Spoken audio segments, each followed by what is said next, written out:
독일의 본회퍼 목사님께서는 악을 보고도 침묵하는 것은 그 자체가 악이다 라고 말을 했습니다. 우리는 침묵은 금이다 라고 해서 말을 하지 않는 것이 좋은 것이다 라고 생각을 하지만 원래 이 말은 은의 가치가 금의 가치보다 높은 시대에서 말을 한 것입니다. 그래서 침묵은 금이다 라는 말에 원래 있었던 말은 침묵은 금이지만 웅변은 은이다 라는 말이죠. 말하는 것이 침묵하는 것보다 더 가치가 있다 라고 말을 하는 것입니다. 물론 너무 지나치게 해서도 안 될 말을 하는 것은 우리가 자제해야 되겠지만 반드시 해야 할 말은 침묵을 지키지 아니하고 우리가 말을 해야 합니다. 악을 보고도 말을 하지 않는 것은 그 자체가 악이다라는 것을 우리는 기억할 수 있어야 합니다. 오늘 에스겔 3장 17절에는 하나님께서 에스겔을 이스라엘의 파수꾼으로 세우는 말씀입니다. 파수꾼이라는 것은 한 성을 지키기 위해서 그 성에서 가장 높은 곳에 올라가 적들이 쳐들어 오는지를 보는 자입니다. 그러나 파수꾼은 적들이 쳐들어 오는 것을 보는 것만이 그들의 사명이 아니죠. 적들이 그 성을 공격하러 오는 것을 보고 입을 열어 성 안에 있는 사람들에게 경고해야 합니다. 만약 위험을 보고도 경고하지 않으면 그 성 안에 있던 모든 사람들은 위험에 처하게 되는 것이죠. 그래서 파수꾼은 보는 것과 함께 말을 해야 하는 것이죠. 오늘 하나님께서 에스겔 선지자를 파수꾼으로 세우고 난 후에 의인이나 악인이나 악한 일을 행할 때는 그 악에 대해서 말을 해야 하고 만약 그 악을 보고도 침묵한다면 그 죄의 값은 파수꾼인 내게 돌리리라 하나님께서 말씀하셨습니다.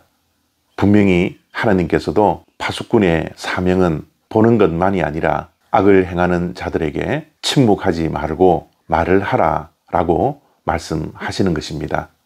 우리는 이 시대의 영적 파수꾼들입니다. 죄와 멸망과 악의 길로 가는 자들에게 침묵하지 않아야 합니다. 악을 보고도 침묵하면 그 자체가 악이다 라는 본회퍼 목사님의 말씀을 우리는 귀 기울여야 합니다. 우리가 영적 파수꾼으로서 진리의 말씀을 전할 때에 상대방이 듣든지 듣지 않든지 상관하지 아니하고 입을 열어 진리의 말씀을 전해야 하죠. 그리고 그 결과는 하나님께 맡겨야 합니다. 우리가 전도를 할 때도 하나님의 말씀을 전할 때도 마찬가지입니다. 우리는 항상 입을 열어 복음을 전해야 하고 때를 얻든지 못 얻든지 말을 듣든지 듣지 않든지 복음을 전해야 하는 것이 우리들의 사명입니다. 그러나 오늘 본문 말씀 속에 분명히 우리가 입을 열어 말을 할 때를 분별하라 라고 말씀하십니다. 26절과 27절을 보면 하나님께서 말을 못하게 하실 때도 있고 하나님의 때가 이르러 말을 하게도 하십니다. 영적 파수꾼은 그 때를 분명히 분별할 수 있도록 분별하는 지혜가 있어야 합니다.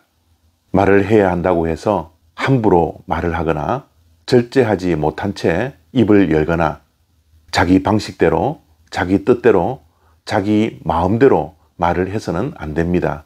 하나님의 때에, 하나님의 뜻에 따라 하나님의 말씀, 진리의 말씀을 전하는 것이 우리 영적 파수꾼의 사명이다 라는 것을 항상 기억해야 합니다. 그리고 하나님께서 말을 하라고 할 때에는 결코 우리는 침묵하지 않아야 합니다. 파수꾼의 입술에서 나오는 말은 생명을 구하는 것입니다. 그렇기에 우리는 영적 파수꾼의 사명을 가지고 있는 그리스도인이라는 사실을 늘 기억하고 하나님의 말씀을, 복음을 전하는 데 늘 최선을 다해야 하며 그 전하는 때는 내가 정하는 것이 아니라 하나님께서 정하시는 때에 그 일을 감당해야 한다라는 것을 꼭 기억하는 복된 하루가 되어지기를 바랍니다. 오늘도 영적 파수꾼으로서 사명을 충성되이 감당하는 하루가 되어지기를 소원합니다. 감사합니다.